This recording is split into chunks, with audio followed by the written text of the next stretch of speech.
ya. Sing telepon akeh tenan. Lah iki tas buka dasaran iki mau aku iki mau. Ngerti apa ora tangiku iki mau jam 11. Tangi jam 11 sarapan. Terus baru iso eker-eker sama kalian semua. Miss nggak jadi kemana itu? Nggak jadi kemana? Kronologinya Miss. Kronologinya ya aku yo aslinya ya aku pingin curhat tapi Miss ketemu langsung yo nggak masalah. Ketemu langsung tapi soalnya jangan di sini dulu. Mungkin kita akan ketemuan di mana gitu ya. Kalau di rumah kemarin kan kebanyakan ya. Jadi sampai ada yang polisi komplain nuki malah wedi aku. Jadi terima kasih sekali intinya majikane apik gur lek enek butuhe tok dekne tepake oleh majikan apik koyo keluargane dhewe kuwi jenenge mujizat yo Mbak betul. Ya gimana pinter-pinter membawa diri ya Mbak ya. Kalau kamu nggak cukup uang untuk belanja, ya ngomong nggak cukup uang buat belanja Mbak. Jangan inisiatif sendiri ambil uang majikan.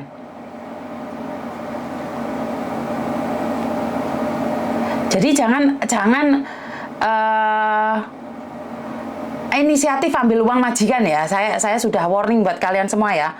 Jangan sesekali ambil uang majikan karena tidak cukup belanja. Itu salah yo. Ya, bisa difahami ya. Jadi jangan sesekali ambil uang majikan. Jadi gak usah noroki, yo gak ojo gelem di noroki. Gak gelem noroki, ojo noroki piye to Miss. Alah aku dhewe yo bingung, Mbak. Pokoknya intine lek kamu blonjo kurang yo ngomong ojo wani-wani njukuk duit dhewe kuwi jenenge lancang. Orang di aturan. Terus pesan saya kalau kalian tidak mencuri jangan sesekali mengakui. Kuwi ngono ya salah. Bagi saya sikap majikan itu tergantung sikap kita juga karena pada dasarnya majikan itu punya hati. Ojo gelem nalangi utawa gawe duit majikan tanpa sepengetahuan majikan betul. Jadi ayo berbagi ini bagaimana nih cerita kalian nih.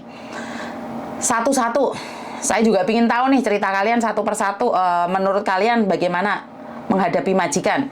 Nah, saya ini juga butuh solusi dari kalian, butuh saran dan kritik dari kalian. Orang mek gor aku tok sing ngomong. Ya ora. Jadi waduh, kok ngambil duit nggon majikan mesti itu buat kebutuhan dia salah besar. Majikanku uang receh nyampe kotak sepatu tapi aku nggak pernah ambil padahal uang belanja kurang terus aku tombok terus. Ojo gelem tombok Ludi. Miss Yuni sehat-sehat ya, maaf baru gabung ora apa-apa. Yang penting jujur. Bukan hak kita. Nah, bener kan? Jadi aku aja disuruh ke dokter ceritanya majikan bilang katanya talangin aja uang kamu lalu nanti ki pire sedia air putih Miss ya wis Lut iki wis ana botol nek kene Lut aku yo pernah Miss di nombok dadi geger ora usah nombok-nombok wis tak elingne bolak-balik ya. Masalah uang belanja kalau nggak ada ya wis bilang aja. Kalau kehilangan tato majikan itu udah lapor uangnya apa masih bisa balik? Tergantung sih, bisa balik nggak sih? Kayak punya saya nggak bisa sih Mbak, saya hilang duit 500 wis lapor ya iso balik duitku. Jempole Mbak, ojo lali wis Ludi rek dodolan jempol iki Lut. Ora dodol kesedihan tok dodol jempol bareng Lut. Ludi iki dodolane ben laris ya Lut. Hah? Dodol jempol. Saya ini kecepet ini nanti Lut. Jadi buat teman-teman lah sakarepmu lah rek. Jadi sukses selalu buat kalian semua. Jadi majikanku super cerewet, ora apa-apa super cerewet. Sementing ya wis ora ngalani nyolongan. Kacang. Kayak ono sing dodol barang. Ya. Jadi komen sedikit aja ya. Seperti yang ada ini yang nanya ya kemarin yang di Bigo itu Yuni TKW Hongkong itu prestasinya apa no? Kadang mau mikir Mbak, aku itu apa anggota DPR, aku itu apa ngelamar kerjaan, aku ini apa lagi ujian, apa piye kok takoki prestasiku apa iki piye to maksudnya? Ndek kasih tahu prestasi ke apa? Aku ada prestasi loh. Sebagai perempuan saya sudah punya prestasi karena saya sudah bisa melahirkan anak. Itu menurut saya adalah prestasi yang terindah dalam hidup saya. Dan saya bisa menjadi ibu rumah tangga yang tidak perlu bekerja. Itu sebuah prestasi bagi saya ya. Apa yang ngono rek? Jadi saya ditakoki prestasi ini apa? Ora iso apa-apa kok ken ngoceh lah. Orang ngoceh engko lambeku gak iso turah no. Iya enggak? Prestasinya anggota PMI, lalu seorang ibu bisa melahirkan anak. Hehehe, sehat Miss Yuni, yo, I love you. Prestasi banyak Miss, banyak membantu sesama manusia. Enggak, bukan saya yang membantu ya. Sebenarnya kalau membantu sesama manusia bukan saya. Yang membantu sesama manusia adalah kalian semua. Kenapa? Kasus per kasus viral tuh karena kalian. Karena kayak kemarin sampai ada yang mengkritik saya itu karena sebenarnya juga kalian yang telepon saya. Bener gak sih? Aduh, Jan. Nggak ngomong darai bisung komisi yo. Tunmun hadir. Dan lucu mbak. Gini loh. Enek wong ngelokna aku. Woi, gede-gede saya ingin bahas wong sing ngelokna aku ya. Jadi ini aku ini live di Bigo, di YouTube, di Facebook, tamak jadi ini. Lu kok iso tamak piye toh? Kok iso tamak piye toh? Sampai gue lek roh HP ku ya. 1, 2, 3, 4. Jadi tak omongi iki jek kurang nih menurutku karena Instagramku gak menyala. Aku ini live di YouTube, Facebook, Bigo, TikTok. 4 aku ini live ya. Saya enak wong telepon. Ojo rasan-rasan. Malah diseneni wong neh aku. Halo. Selamat siang. Selamat siang. Nggih, Juni ya. Nggih. Di YouTube-nya lagi live ini. Oke. Wonten napa nggih, Bu? Saya juga namanya Yuni, saya sekarang bekerja di Hong Kong. Oke. Iya. Ini sebetulnya bukan kasus saya, cuman memang saya punya teman yang dulu di Indo itu saya sebagai instruktur di sana, dia itu ya murid gitu ya. Cuman untuk saya mau menolong dia 2 minggu yang lalu itu tidak bisa untuk diselesaikan sama majikan. Dia mengalami namanya ya seperti yang jenengan tadi bilang, uang belanja, terus untuk transport dia pulang pergi ke rumah sakit kayak gitu. Dia sering pakai uangnya sendiri, bahkan ke syuting juga dia sering pakai uangnya sendiri. Itu pun kesalahannya si teman saya ini, maaf ya media ini kan agak kesalahan teman saya itu dia tidak mau untuk jujur karena susah untuk komunikasi.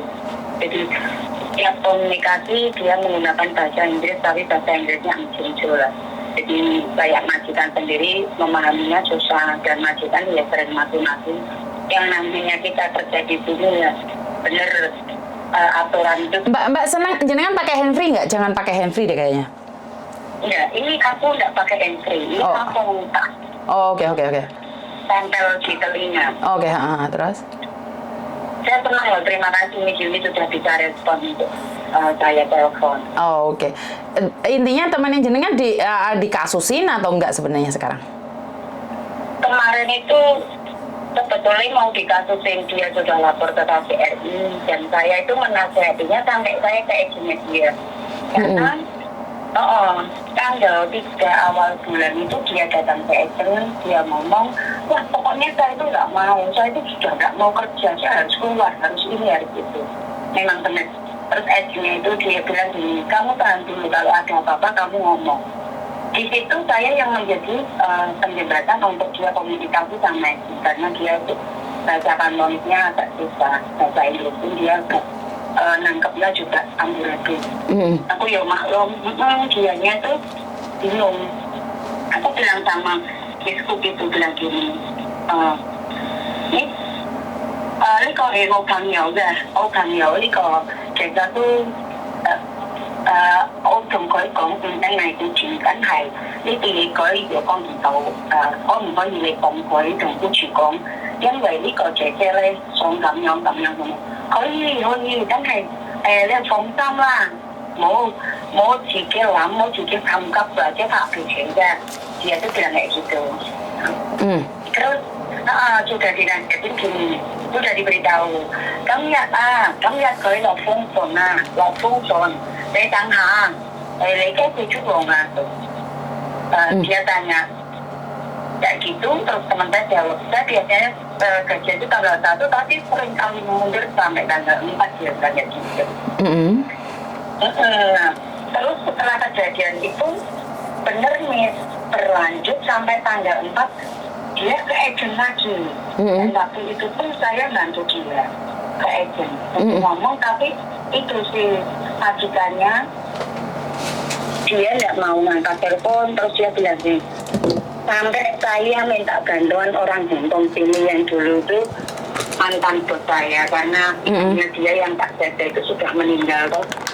Tak era saya di situ mỗi cái anh không hội gì lại còn mỗi anh về nó tôi gì ta thầy nguồn tôi ấy trình đi dậu kìa con tàn dậu giá người tàn dậu tiếp tục có một tội gì hay gì đó làm lên khổ mấy hơi aja nih katanya. Terus begitu sore datang itu anaknya terlanjur sudah tidak bisa mikir, dia tidak mau ini lagi untuk berdebat sama majikan. Nah di situ kan yang namanya kita ada masalah kan pasti ngomongkan dulu, dan kalau kita mau keluar kan pasti tentunya itu untuk pemberitahuan sebelumnya kan paling tidak majikan harus tahu dulu. Terus? Iya, itu benar ya. Dan di situ saya juga depannya gini, bagi pekerja lagunya saya nyeret-nyeret orang Hongkong, tapi anaknya sendiri ngeyelnya setengah mati. Waduh, ini berarti nolong uang kependong nggak? Enggak. Bukan nolong uang kependong. Iya, nolong uang nggak tahu diri gitu. Enggak, itu aku mau anaknya tuh sekarang kan tadi aku lihat YouTube-nya Miss Yudi gitu. Kalau nggak salah dengar, overstay itu kriminal. Betul? Mengajak overstay itu kriminal. Betul? Iya. Terus? Jadi untuk sekarang itu saya mau minta bantuan, mungkin belum terlanjur lama ya. Saya sendiri juga kurang paham. Ini bukannya mau ngatur dianya enggak. Kalau semisal overstay itu kriminal dan dia masih berteman dengan saya, dia sering banget. Yaitu bukan istilah dia itu memang murid saya waktu itu. Saya nggak mau dia itu terjerumus di luaran, memang dia anaknya TB. Memang benar anaknya TB. Oke, mungkin lebih baik, bukan Mbak, mungkin lebih baik kita konfren aja nih, biar tidak terjadinya fitnah. Soalnya kalau kita ngasih tahu orang dan orangnya nggak suka nih, ntar saya kena lolok nih lagi. Soalnya sampean tahu kan, soalnya saya tuh wedi pisan wong ngomong niatin nulung malah aku sing dipentong. Jadi lebih baik kalau kan ini bukan jenengan nih, lebih baik anaknya aja jenengan konfren.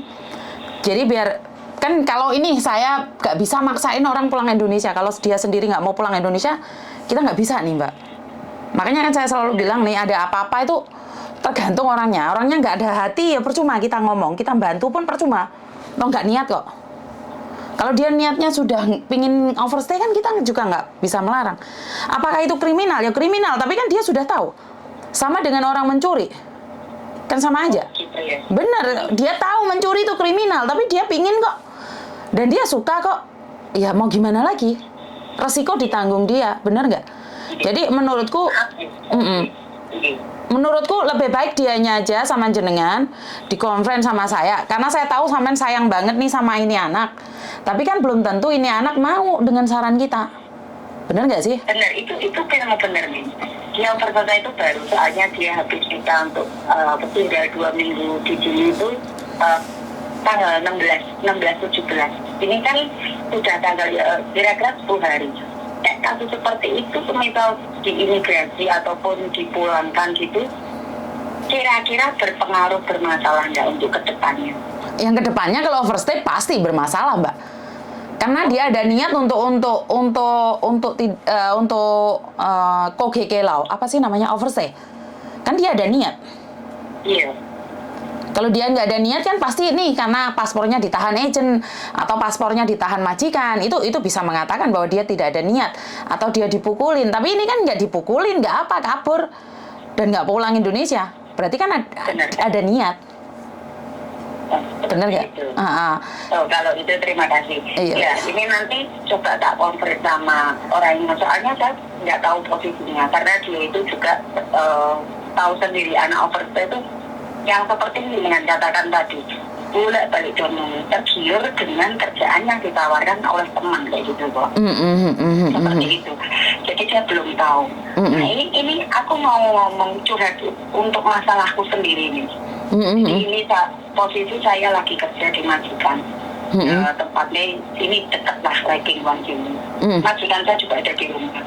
Saya kerja 3 bulan datang dari Indo itu bukan hari bulan 1 tanggal 26 itu saya sudah milik Hongkong medical sore terus langsung dibawa ke majikan ketemuan sama dia bawa ke rumah.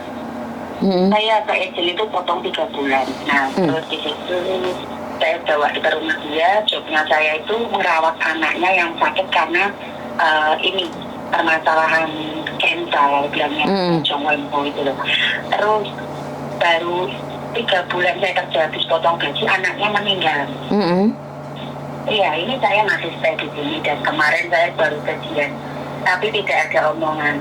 Memang benar jenengan tadi bilang ngomongnya yang kentak tuh yang dong không ngày dân này yang tahan teman. Terus di situ saya tuh berhubungan sama temennya best friendnya Simbo ini. Kalau saya kan yang namanya majikan anaknya meninggal kan saya bingung di sini nggak ada kerjaan, bukan nggak ada kerjaan maksudnya di sini tuh nggak ada yang dijaga, cuman kucing bersih rumah sudah, boe kadang jarang pulang, tapi setelah anaknya meninggal dia di rumah terus, kayak gitu. Nah ini kasus, bukan kasus, ini tuh saya tuh mau curhatnya gini. Jadi posisinya memang majikan itu oke baik, serba salahnya saya nggak bisa ngomong.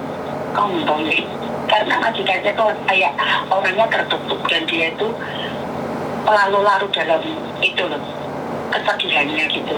Kemarin aku sempat teleponan sama si temennya gitu, tolonglah kamu lihatin dia, aku takutnya dia itu gila, dia itu seperti ini.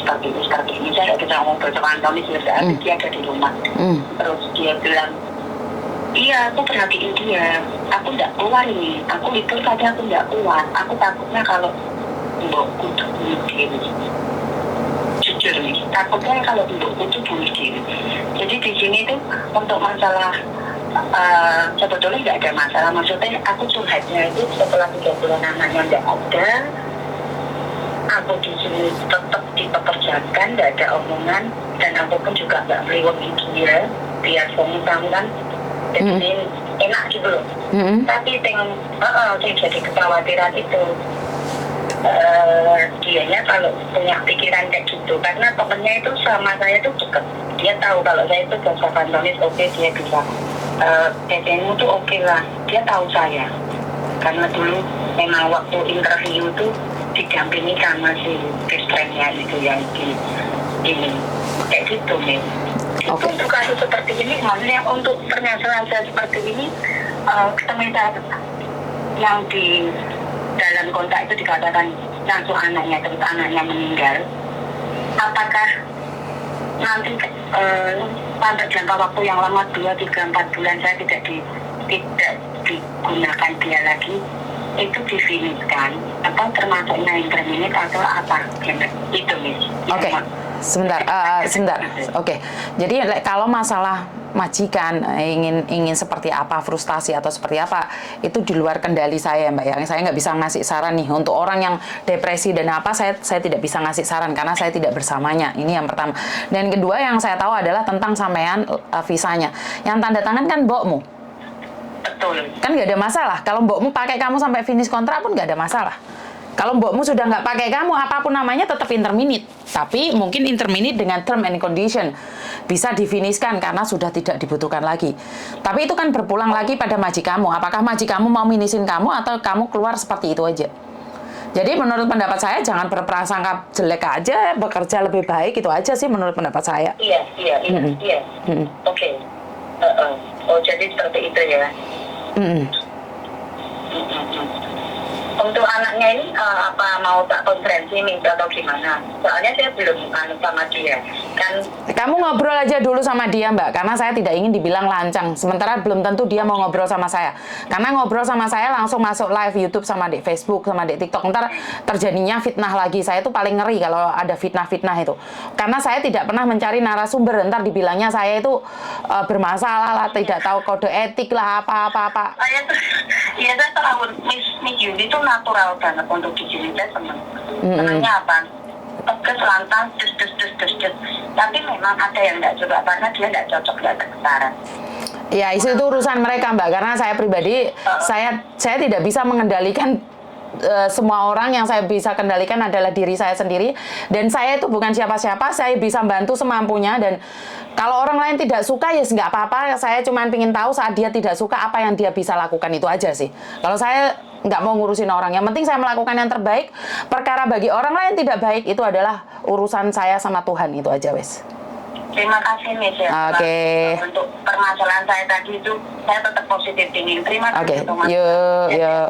Oke, Assalamualaikum.